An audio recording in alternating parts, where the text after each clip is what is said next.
1991 batch के IPS officer doctor करुणा सागर को जो ट्रेनिंग बिहार कांग्रेस के अध्यक्ष राजेश राम ने करवा दी है, वैसी मुश्किल ट्रेनिंग तो उन्होंने हैदराबाद में, जब उन्हें आईपीएस की ट्रेनिंग दी जा रही थी हैदराबाद पुलिस एकेडमी में 1991 में, तब भी नहीं की होगी। 1991 बैच के आईपीएस ऑफिसर डॉक्टर करुणा सागर, जो बिहार के पटना ज़िले के रहने वाले हैं, उन्हें बिहार कांग्रेस के अध्यक्ष राजेश राम ने भेज दिया वर्धा, और इस टास्क के साथ भेजा कि आप जाइए वर्धा जाकर सचिन राव से ट्रेनिंग लीजिए और यहाँ वापस लौटकर पूरे बिहार के कांग्रेसियों को, प्रखंड स्तर से लेकर तमाम कांग्रेसियों को वो ट्रेनिंग सिखाइए। अब करुणा सागर को क्या कुछ करना पड़ा वर्धा में, हम आपको बताते हैं। करुणा सागर को झाड़ू लगाना पड़ा। आईपीएस तमिलनाडु के डीजीपी रहे करुणा सागर को चरखा चलाना सिखाया गया। थाली लेकर, पीतल की थाली लेकर खाने के लिए लाइन में इंतज़ार कराया गया। करुणा सागर को पराई बजाना सिखाया गया। पराई बजाना एक तरह का विद्रोह है जो जाति आधारित जुल्मों के खिलाफ किया जाता है, और यह बजाना भी सिखाया जाता है वर्धा में। उम्मीद है करुणा सागर ने पूर्व आईपीएस अधिकारी और कांग्रेस के वरिष्ठ नेता, राष्ट्रीय प्रवक्ता करुणा सागर पराई बजाना, चरखा चलाना और जिउ-जित्सु, जो आत्मरक्षा के लिए कराटे की तरह एक तरीका है, ज़रूर सीख चुके होंगे। करुणा सागर जब अब दिल्ली से पटना लौट कर आएंगे तो मैं उनसे पूछूंगा कि आपने क्या क्या सीखा, ज़रा हमें भी सिखाइए, वो ट्रेनिंग हमें भी बताइए। करुणा सागर को वहाँ भेजा गया। बिहार कांग्रेस अध्यक्ष जो हैं राजेश राम, उन्होंने एक रणनीति बनाई है।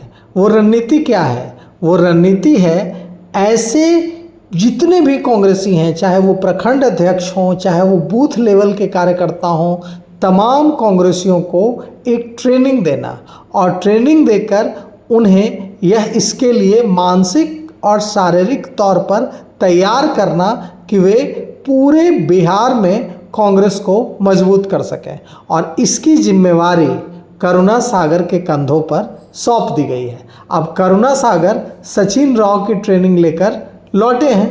अब 2 राउंड की ट्रेनिंग उन्होंने सदाकत आश्रम में कांग्रेसियों को दी है। अब प्रखंड अध्यक्षों को भी उनको ट्रेनिंग देनी है।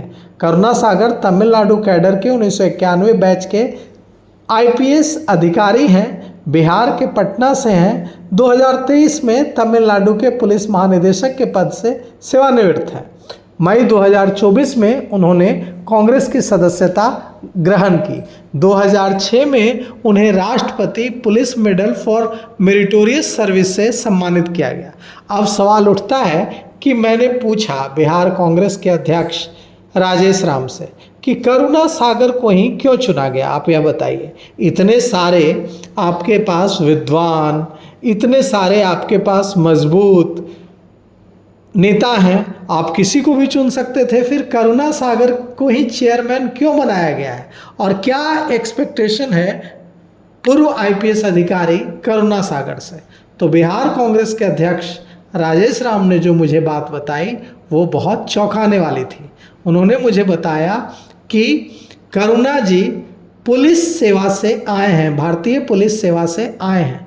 उन्हें पहले ही ट्रेनिंग दी गई होगी अनुशासन की और बाकी चीज़ों की, लेकिन वर्धा वाली जो हमारी ट्रेनिंग है उस ट्रेनिंग का कोई तोड़ नहीं है, क्योंकि वो ट्रेनिंग सचिन राव देते हैं। कौन सचिन राव? याद कीजिए, एक खबर आई थी, बहुत पूरे भारत में ही नहीं पूरे अंतर्राष्ट्रीय जगत में सुर्खियां बटोरी थी इस खबर ने कि सचिन राव ने मध्य प्रदेश में राहुल गांधी को सजा दी थी। राहुल गांधी देर से पहुंचे थे ट्रेनिंग में, तो सचिन राव ने उन्हें बताया कि हमारी ट्रेनिंग में जो भी देर से आता है उसे सजा दी जाती है। तो पूछा राहुल गांधी ने, कांग्रेस के राष्ट्रीय अध्यक्ष रह चुके और लोकसभा में नेता प्रतिपक्ष राहुल गांधी ने पूछा सचिन राव से कि क्या सज़ा दी जाती है, तो सचिन राव ने कहा कि पुशअप करने पड़ते हैं। उसके बाद राहुल गांधी ने वो सज़ा स्वीकार की जो देर से आने पर किसी दूसरे कांग्रेसी को उस ट्रेनिंग के दौरान मिलती है, और राहुल गांधी ने पुशअप लगाए। तो वो हैं सचिन राव, जिन्होंने राहुल गांधी से भी अनुशासन में कोई समझौता नहीं किया और उनसे भी पुशअप्स लगवा लिए। तो सचिन राव की ट्रेनिंग पूरी कर पूर्व आईपीएस अधिकारी करुणा सागर बिहार लौट चुके हैं और लगातार कांग्रेसियों को ट्रेनिंग दे रहे हैं। कोशिश ये है कि कमज़ोर और बिहार में राष्ट्रीय जनता दल की पिछलग्गू माने जाने वाली कांग्रेस पार्टी अपने पैरों पर खड़ी हो जाए। कोशिश ये है कि करुणा सागर इतने जोरदार तरीके से कांग्रेसियों को ट्रेन करें कि हर प्रखंड में ऐसे कांग्रेसियों की एक फौज हो, एक आर्मी हो जो पूरी तरह से डेडिकेटेड होकर कांग्रेस को मजबूत करने के लिए काम कर सके। और इसीलिए करुणा सागर को अब सदाकत आश्रम में लगातार ट्रेनिंग देने की जिम्मेवारी दी गई है।